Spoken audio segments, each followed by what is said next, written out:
तुम्हाला पण रात्रीच्या जेवणात काहीतरी लाईट आणि हेल्दी खायचं आहे तर हे नक्की बनवा. त्यासाठी मी एका पॅनमध्ये तेल, जिरे, मोहरी, क्रश केलेला लसूण ते चांगलं भाजलं की त्याच्यामध्ये मी एक कांदा घातला चिरून बारीक चिरलेला. त्याच्यामध्ये मी तो भाजला की त्याच्यामध्ये टोमॅटो घातला एक मध्यम आकाराचा. ते भाजण्यासाठी थोडंसं मीठ घातले आणि लाल तिखट तुमच्या चवीनुसार घाला आणि थोडेसे घरात जे मसाले असतील हळद, गरम मसाला वगैरे तुमच्याकडे जे अवेलेबल असतील ते घाला. नंतर त्याच्यामध्ये मी स्वच्छ धुवून बारीक चिरून घेतलेला पालक घातलाय.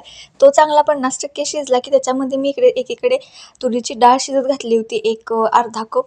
ती चांगली त्यात घालायची आणि ते दोन्ही चांगलं उकळून घ्यायचं आणि तुम्हाला जेवढी त्याची कन्सिस्टन्सी पातळ हवी असेल तेवढं पाणी घालायचं. चवीनुसार मीठ घालायचं आणि त्याला साईडला करायचं. त्यासाठी एक तडका प्रिपेअर करायचा.